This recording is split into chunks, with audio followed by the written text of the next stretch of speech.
खरं तर हा जो संपूर्ण लढा आहे, सॉरी परत एकदा,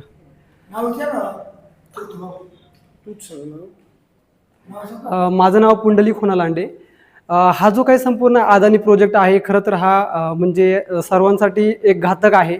आणि हा जो काही संपूर्ण लढा आहे, हा जो लढा आहे हा फक्त आमच्या आजनोळे गावचा नाही आहे, तर हा संपूर्ण आपल्या महाराष्ट्राचा लढा आहे. कारण का आपला हा सह्याद्रीचा लढा आहे.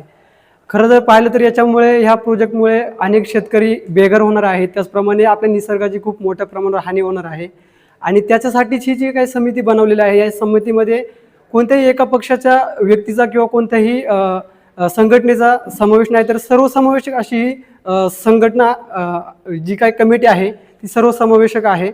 आणि इथून पुढे जो काही लढा असेल तो या कमिटीच्या माध्यमातून किंवा जे काही आपल्या तालुक्यातले असतील किंवा इतर काही व्यक्ती असतील, त्यांनी सुद्धा ह्या संपूर्ण लढ्यामध्ये चांगल्या प्रकारे उपस्थिती दाखवावी आणि या संपूर्ण लढ्यामध्ये सहभागी व्हावे, एवढंच बोलत धन्यवाद.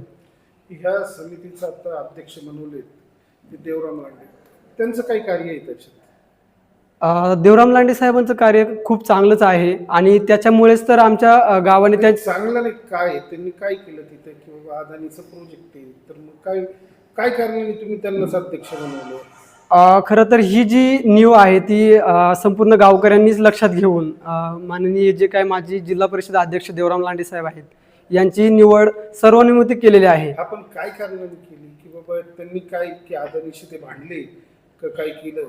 या भागातील त्यांचे जे आजपर्यंतची जी कामे आहेत, संपूर्ण म्हणजे गोरगरीब जनतेसाठी ते काही वेळोवेळी धावून येतात. त्याचप्रमाणे आज हे देखील एक संकटच आहे.